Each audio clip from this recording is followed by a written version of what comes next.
സന്നിധി മതി എൻ ദൈവമേ, നിൻ സാന്നിധ്യം മതി ഈ ഏഴയ്ക്ക്.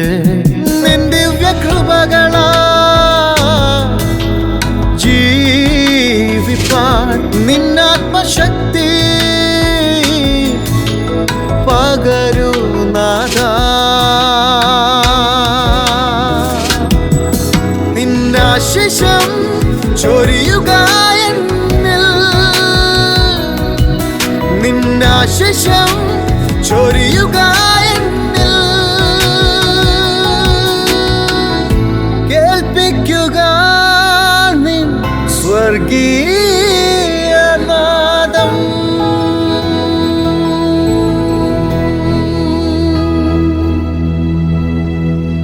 സ്വർഗീയനാദം ശ്രവിക്കുന്ന എല്ലാ മാന്യ സ്നേഹിതർക്കും പ്രഭാതവന്ദനങ്ങൾ അറിയിക്കുന്നു. ഒരു ദിവസം കൂടെ നമ്മുടെ ജീവിതത്തിൽ ദൈവം അനുവദിച്ച് നൽകിയതിനായി ദൈവത്തിന് നന്ദി പറയാം. ഇന്നത്തെ ദിവസം എല്ലാവർക്കും അനുഗ്രഹമാകട്ടെ എന്ന് പ്രാർത്ഥിക്കുന്നു.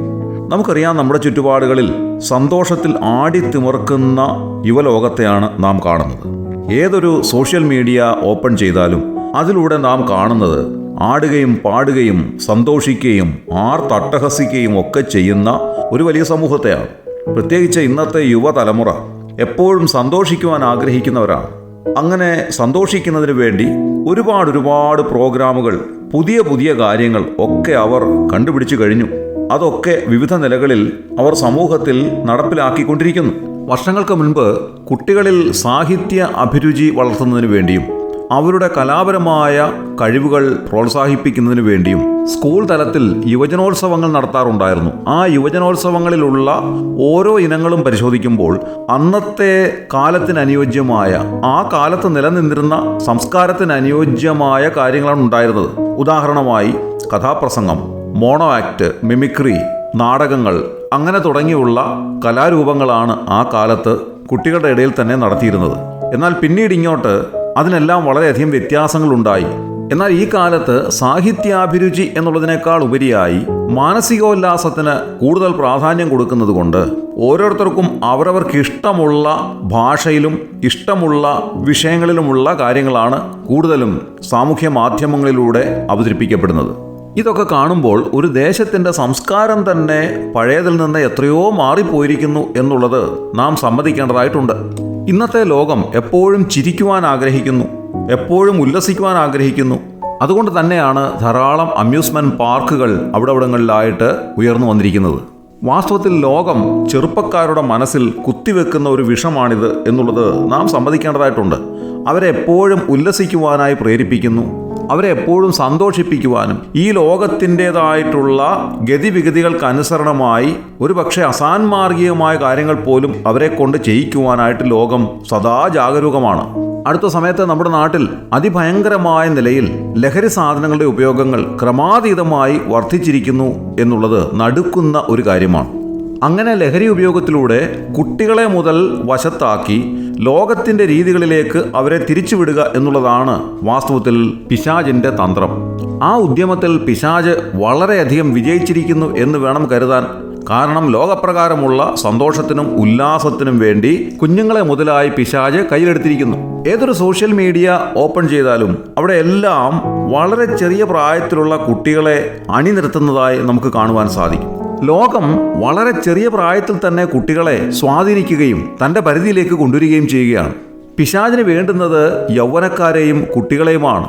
കാരണം സമീപഭാവിയിൽ ഒരു തലമുറ മുഴുവനായി അസാൻമാർഗിക രീതിയിലേക്ക് പോകേണ്ടുന്നത് പിശാചിൻ്റെ ഒരു ആവശ്യമാണ്. അതുകൊണ്ട് തന്നെയാണ് യൗവനക്കാരെയും കുട്ടികളെയും പിശാച് ലക്ഷ്യം വെച്ചിരിക്കുന്നത്.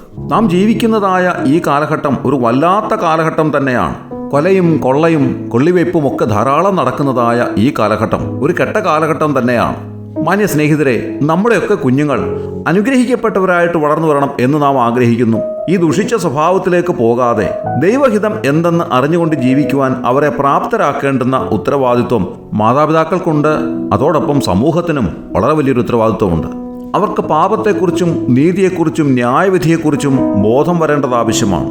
കാരണം ഇഹലോകത്തിൽ പാപിയായി ജീവിക്കുന്നൊരു മനുഷ്യൻ മരണാനന്തരം അവൻ്റെ ആത്മാവ് യാതനാസ്ഥലത്തേക്ക് പോകുന്നുവെന്നും അതിനുശേഷം അന്ത്യന്യായവിധിക്കായി വലിയവനായ ദൈവത്തിന്റെ സിംഹാസനത്തിന്റെ മുൻപാകെ നിൽക്കുമെന്നും അന്ത്യന്യായവിധിക്ക് ശേഷമായി നിത്യമായ നരകാഗ്നിയിലേക്ക് തള്ളപ്പെടുമെന്നും എന്നാൽ കർത്താവായ യേശുക്രിസ്തുവിലൂടെ ഏതൊരു പാപിക്കും പാപക്ഷമ ലഭിക്കുമെന്നും വലിയവനായ ദൈവത്തിന്റെ അരികിലേക്ക് ചെല്ലുവാനും അപ്പാ പിതാവെന്ന് വിളിച്ച് ദൈവത്തെ ആരാധിക്കുവാനുള്ള പുത്രസ്വീകാര്യം അവർക്ക് ലഭിക്കുമെന്നും അനുഗ്രഹീതമായ ഒരു ക്രിസ്തീയ ജീവിതം അവർ നയിക്കണമെന്നുമുള്ള വലിയ തിരിച്ചറിവ് ഓരോ വ്യക്തിയിലും ഉണ്ടാകേണ്ടത് ആവശ്യമാണ്. ഈ സ്വർഗീയ നാദം കേൾക്കുമ്പോൾ കർത്താവായ യേശുക്രിസ്തുവിനെ രക്ഷിതാവും കർത്താവുമായി സ്വീകരിക്കുവാനും സ്വർഗരാജ്യത്തിന്റെ അവകാശിയായി തീരുവാനും കർത്താവ് താങ്കളെ സഹായിക്കട്ടെ. ദൈവനാമം മഹത്വപ്പെടുമാറാകട്ടെ. ആമേൻ. ജീവനാഥന്റെ വാക്കുകൾ അനുദിനം ശ്രവിപ്പാൻ കേൾക്കൂ സ്വർഗീയ നാദം, ദ ഹെവൻലി വോയിസ്.